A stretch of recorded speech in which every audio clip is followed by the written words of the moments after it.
This is Dr. Rob Harter with the Nonprofit Leadership Podcast, Making Your World Better. What does it take to be an effective nonprofit leader today? What are the biggest challenges? What are the biggest obstacles? How should nonprofits fundraise in an economy that is constantly changing? All of these reasons combined led me to start this show. And it's my hope that through this series, people can learn not only what it takes to be an effective nonprofit organization, but to hear from effective leaders who are successfully making a positive impact in their communities. We hope you enjoy the show, as together we hear how they are making their world better. Welcome to the Nonprofit Leadership Podcast. So glad you're here. How are things going? I hope life is treating you well. Always glad to have you tuning in. I don't know if you're working out right now, driving down the road, coming back from work, going to work, or just enjoying this as you're hanging out and sitting in a nice, comfortable chair, maybe sipping a little coffee. Just glad to have you here listening in. The topic today is passion. Passion, I think, drives a lot of us, and particularly when it comes to the nonprofit sector, perhaps we have more people motivated to go into the nonprofit world because they're passionate about a particular project, a particular mission, something wrong in the world that they want to make right, and that passion drives them into go into the nonprofit sector. So here's my question today is, what happens when passion is not enough? What happens when you've got passion, but you need leadership skills? You need some storytelling ability. You've got someone who has to kind of manage the money, right? You've got to know how to grow an organization in order to turn that passion into an actual mission-driven organization that's making a difference in your community. And that's really the topic today, because I've got an author on the show today. His name's David Rhode, and he wrote a book recently called Passion is Not Enough. And he's going to talk a bit about the key elements of the book. And we're going to explore that, about what does it mean to not just have passion, but have the skills requisite to really lead a nonprofit organization effectively by growing the fundraising efforts, by leading effectively, casting vision in the key way, communicating to donors really well. So he'll talk all about that. It's a fascinating conversation. This book has been really interesting. People have received it well. I encourage you to check it out. And again, as always, so glad you have tuned in today. Now on to the show.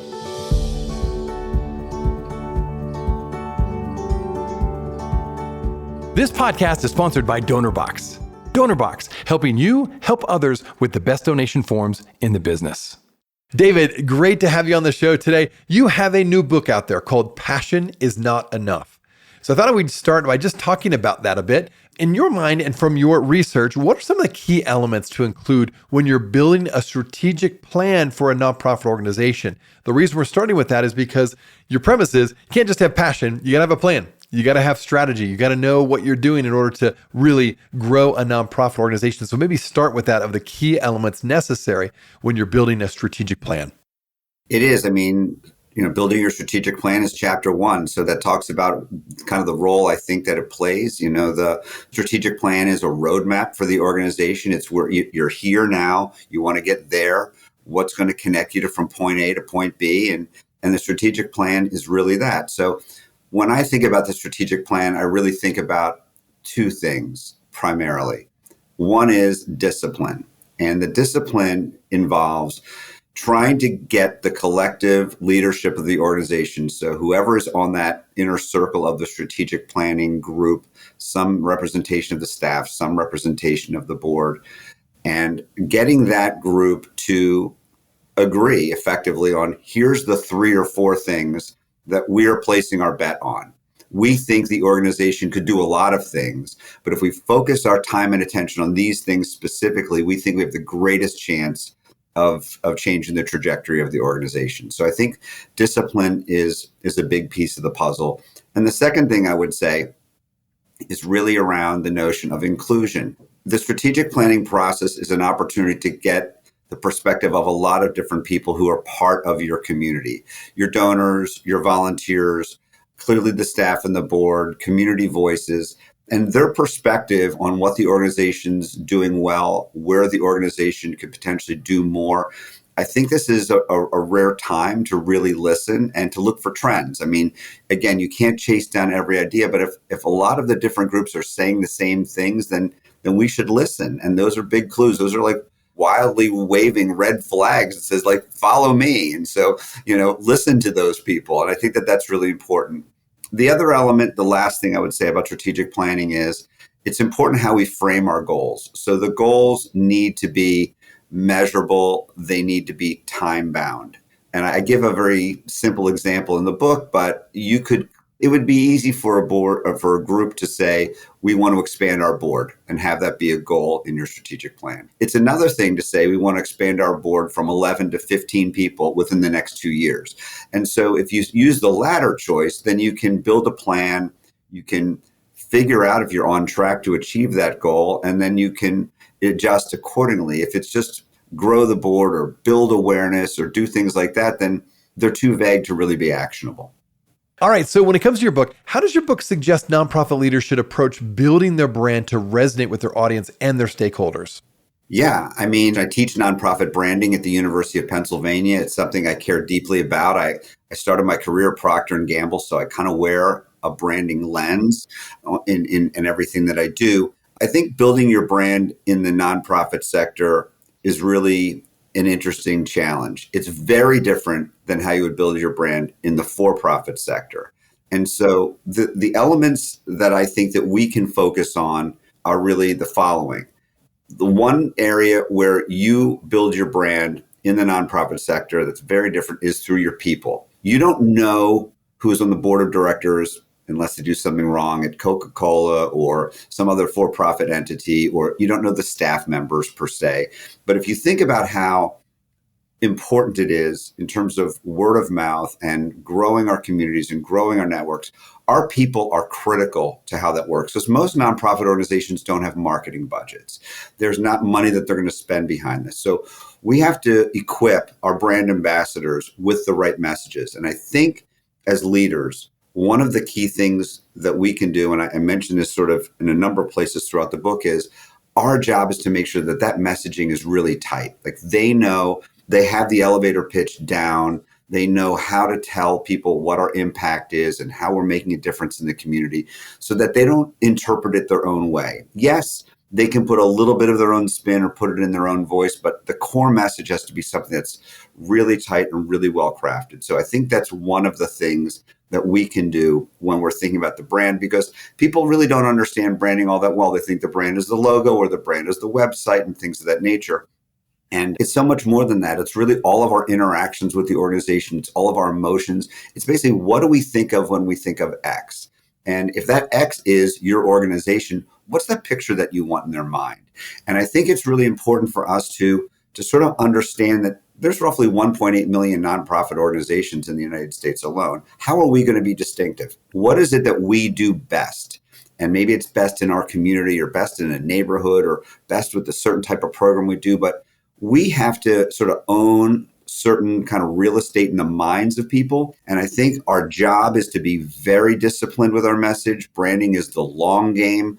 We need to say the same things kind of over and over and over again, maybe in slightly different ways, but staying right around that same message. And a lot of what branding comes down to, and this is the last piece of the branding thing, is really storytelling. Storytelling is what brings our brand to life. It's how we're making an impact. And people don't remember facts and figures all that well, but they do remember stories about people. And when we can find those stories and those stories really resonate and they amplify who we are and explain who we are as a brand, then we can really begin to build our brand in a way that's really meaningful. Very interesting. Okay, good stuff. Now, what actionable strategies would you recommend for improving and growing a nonprofit's fundraising efforts? Because fundraising is so important. What would you say about that?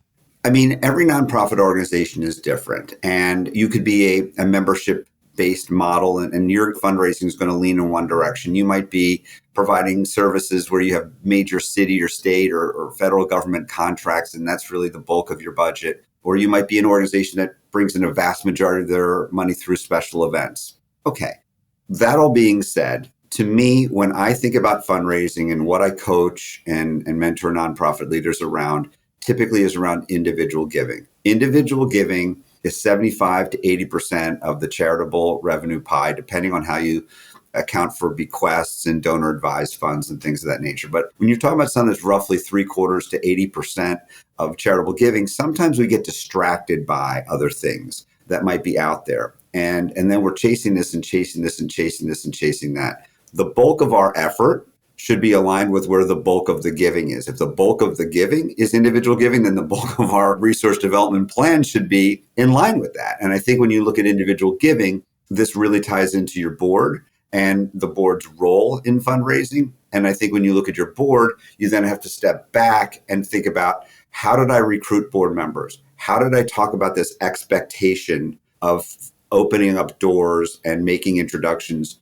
from the board to the organization? Do they know that's an expectation? Are they comfortable with that? And if they're not comfortable with that, that's fine. But then maybe they're not going to be an ideal board member. So I think part of this is just being really transparent with how the organization's going to identify future major gift prospects and the role the board needs to play, and let them know that they don't have to do the asking. What they have to do is they have to make the introduction, say, this is an organization that I really care about. And I'd love for you to talk about Rob and talk to Rob. Rob's going to really, he can explain all the details to you, but I really believe in what they're doing. And I think it's something you'd really want to learn more about. If they do that, they've done their share, they've done their part. Then it's our job as staff leaders or frontline fundraisers to figure out a right way to engage them. And hopefully they'll feel like our organization's worthy of their support. Now, when it comes to the context of building a partnership portfolio, which collaboration is so critical, for any nonprofit, what advice would you give to nonprofit leaders when it comes to forming valuable and sustainable collaborations?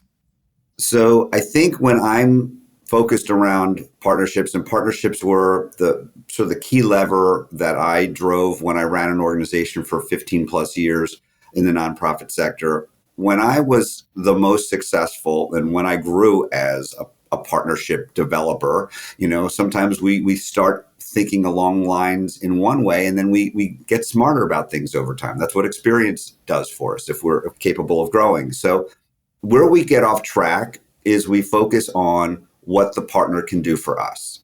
We know that they're a big corporation. They've got deep pockets. They've got big social media following or all these other things. And we think about, what can they do for us? Now, if we were smart, and we would think, well, what do they do? They're receiving requests or asks from hundreds, if not thousands, of organizations throughout the course of a year. Why should they choose us? And so they're going to choose us if we are thinking about what we bring to the relationship. And so the focus from a partnership development standpoint should really include a couple different elements. One, basic research. What does this organization care about? If they care about the environment, and we're an arts organization, it doesn't matter how good of an arts organization we are, they care about the environment, or they care about financial literacy, or they care about whatever. So we're not going to be able to bridge that gap, and we should not waste our time or theirs in chasing that partnership. So we really need to think about research, like alignment of impact, and see that there's a synergy between what we do and what they care about. Step two is we really need to focus on how we can get introduced to this organization. Who that they know is willing to vouch for us. Who knows, loves, and trusts our organization enough that they're willing to say, I think you should talk to them. These guys really have it together. They're really making a difference in the community or whatever. And so once we get a warm introduction, then it's on us.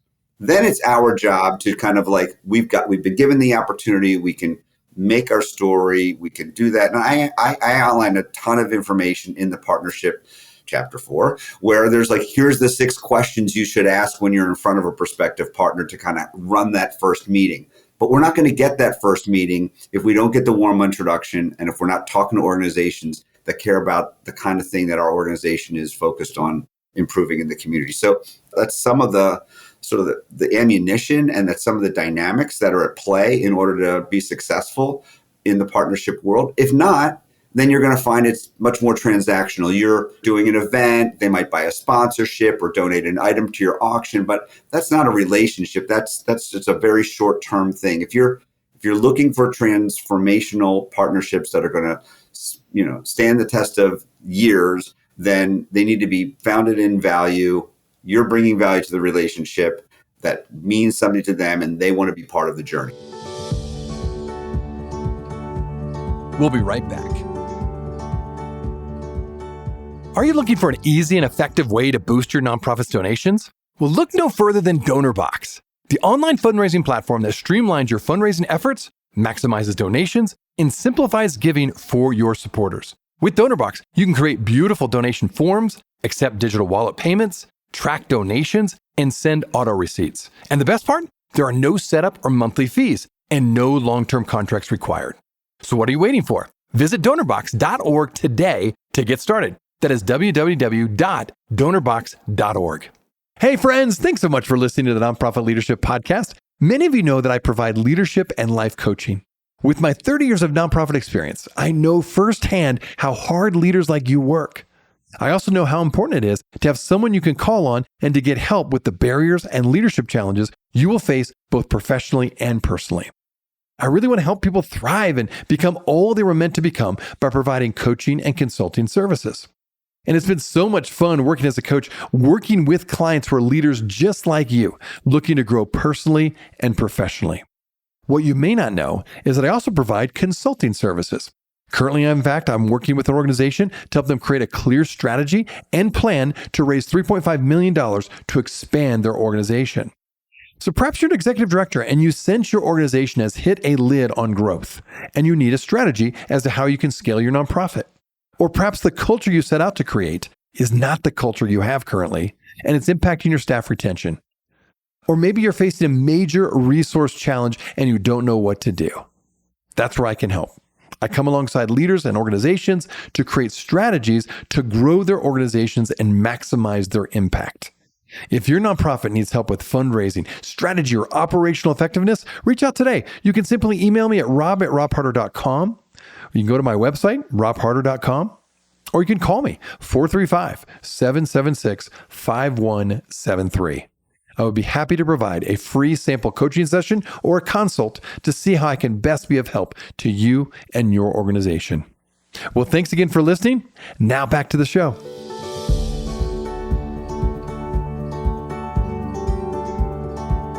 Okay, when it comes to your book again, I believe you provide some guidance for nonprofit leaders when it comes to establishing strong financial controls, which will really ensure organizational stability. What are some of those? What would you like to share today about that? Yeah, I mean, you hit the nail on the head, Rob. I mean, it's not sexy stuff, budgets and financial reports and things of that nature. That's not why we got into the sector. And for a lot of leaders, it's something where they might not have a lot of training and they might not have a lot of comfort. And so I give some very, very specific types of financial controls that they could institute within their organization. But sort of above and beyond sort of the specific things they could do, I tend to think an area that's just overlooked very much in the same vein is cash flow. Organizations usually focus a lot on their budget, and their budget is, for the year, we're going to spend this amount of money. For the year, we're going to raise this amount of money. And this is how it's going to break down. But for those that have run organizations that have payroll to meet, that have other bills to pay, that have things of that nature, cash flow is a totally different animal. Do you have money on hand to meet the needs of the organization today, tomorrow, in the month ahead, whatever? And so while we're doing our budgeting process, and it's important to do that with a lot of care and do it collaboratively and make sure there's a lot of eyes on it, I think there needs to be a separate parallel set of structures in place that elevates cash flow into the conversation, because we can plan for cash flow shortages. We can talk to our banks about lines of credit. We could talk to certain funders and say, hey, is there any way that, I know you were planning to send us this money in October, but, we would, if it's this all the same to you, we'd really appreciate it in August, and here's why. Or you can talk to your board. I know you were going to make your gift in December 29th, 30th, or 31st, but could we make the gifts in September so that we could cover the fourth quarter more effectively for our staff and not worry about that? So, if we understand cash flow and the implications, then we can manage it.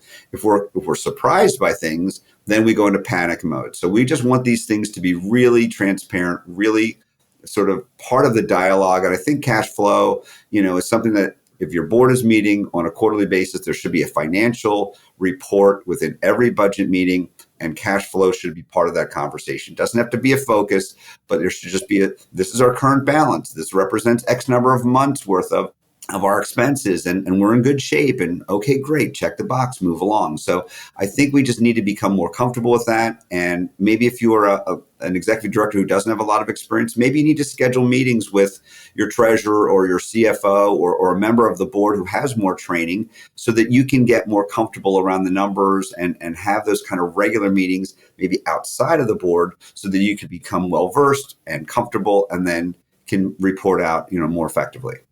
Our mission drift, I end up talking about this quite a bit on my show. So let's talk about how nonprofits can effectively build impactful programs that align with the organization's mission and don't lead the organization in a different direction. It can, and I think you're wise to bring it up. I think organizations do have a tendency to try to be all things to all people, and that makes us good people, it makes us kind people, it makes us good empathetic members of the community. But when you're running a business, and again, nonprofits are businesses, we have to know what our products are. And our products, in effect, are our programs. And we can't be good at everything. That'd be a sort of unreasonable expectation. Maybe we have one or two core programs, and that's kind of where our bread is buttered. And our tendency is to then want to add on to that. Well, we can do this, and then we can do that. And then you're right. Then you get 3, 4, 5, 10 years down the road, and now you got 15 programs.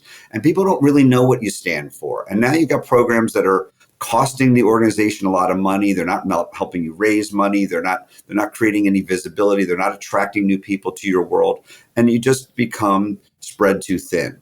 And so I do think we need to be, again, disciplined about programming. One of the things that I think we can do is to identify other organizations, whether they're nonprofits or government agencies or whatever, that provides other services that are adjacent to and related to the work that we do. That way, we don't have to say, oh, sorry, we can't help you. What you can say is, we do X and Y. I know you also need Z. There's a great group that also does that, and let me help introduce you to them. That way, you can keep your resources channeled against the things that you're very, very, very best at. And then you could direct them to some other opportunities, other partners, and then this could be the basis for other collaborations when there's other people doing those services. Providing duplicate services is just inefficient, and it's something that I think people need to do less of. The other thing I would say about programs is programs are a real opportunity for you to stay connected to your work. As leaders, whether it's staff or board members, many times we're in meetings and we're doing this and we're worrying about the budgets and all the other things we've been talking about. And we get out of touch with the work of the organization. And I think it's really important that we use programs as a way to sort of like remind ourselves of why we got into the work that we did. Maybe we get kind of drained by all of the stress of the job. I find the programs to be the kind of thing that always made me feel better. Seeing how people are positively affected by the work we're doing reminds me that I got into this for the right reasons, that we're doing important work. And board members need to have that same connectivity so that they can kind of share the same stories when they're helping to make those introductions. I just saw our programs the other day, and it's fabulous. And here's what I saw, and here's what I heard, and here's what I learned. And make sure that the programs can not just be the work that we're doing, but it's a way to engage key members of the organization and keep them sort of charged up and focused on the work that we're doing. So how would you emphasize then the importance of evidence-based practices when it comes to building nonprofit programs as well as strategies? Well, at its very core, what we need to be able to demonstrate is the thing that we're trying to do is actually working. Like, we have a mission, and the mission sounds wonderful, and people see that on the website and whatever. And then we have these programs that they probably aren't even going to get into the details about what our programs really do. But there's this belief, maybe it's a wish, that our programs are going to actually have the effect that we're intended. Our theory of change is actually going to play out in the way that we intended. Maybe, hopefully, but we don't know. And so measurement and evaluation is where you try to put some meat behind that, where you say, we're going to measure this group of people before our programs, and we're going to use the same tool after they've been through our programs, and we're going to see if there's a change, and if that change is in the intended areas. And that becomes the basis for this conversation about proof. I can show you that our programs are working because we're measuring this group of people, and here's what we see.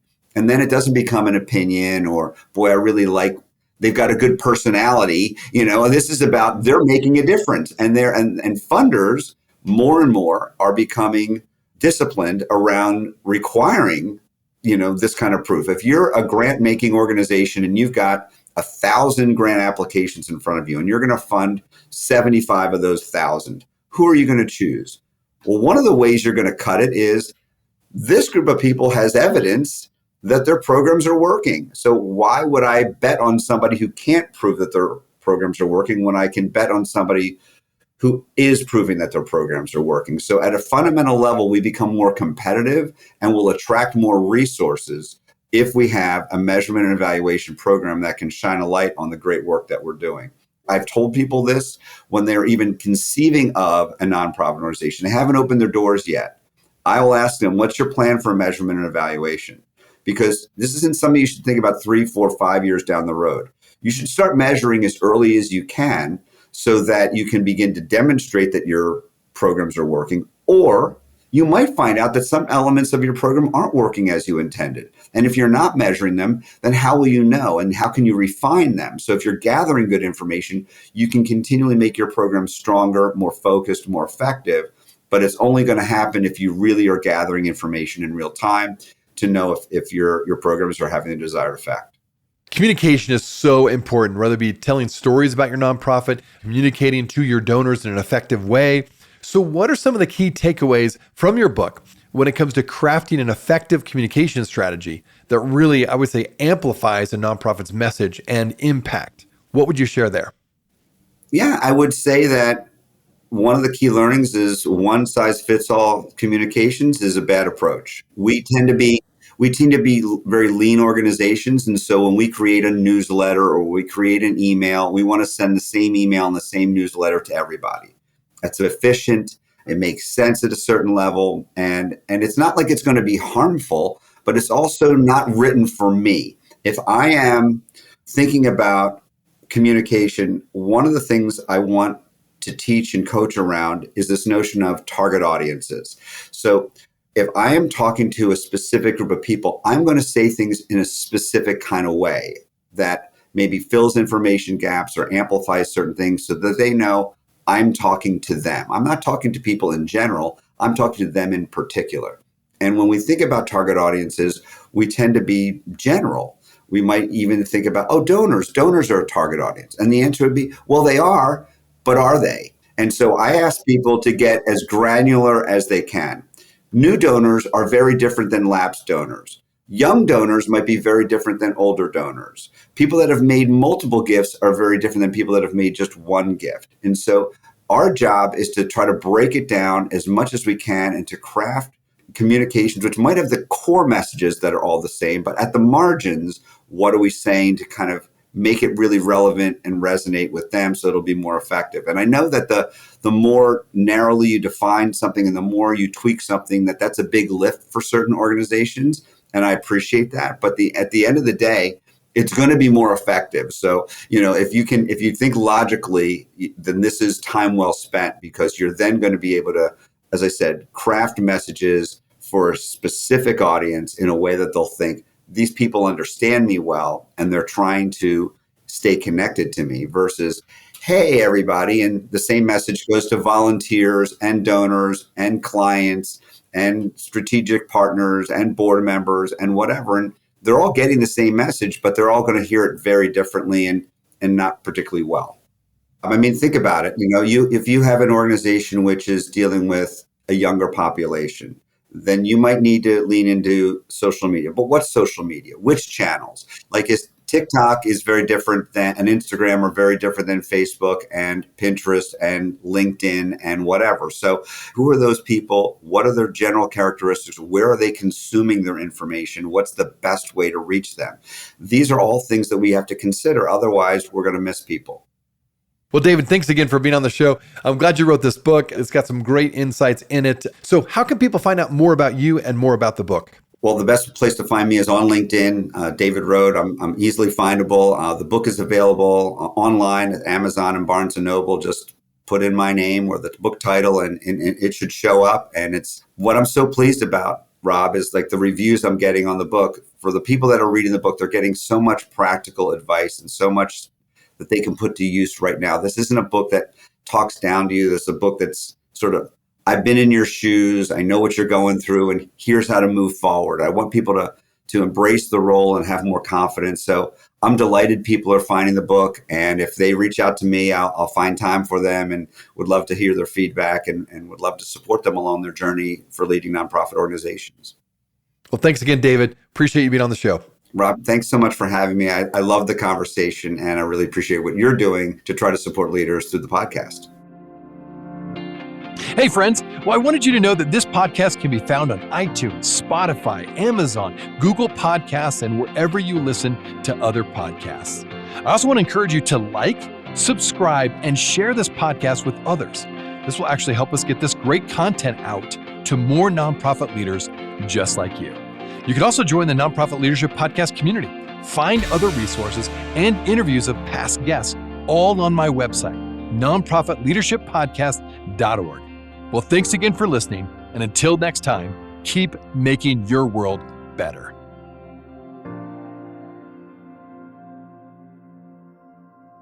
This podcast is sponsored by DonorBox. DonorBox, helping you help others with the best donation forms in the business.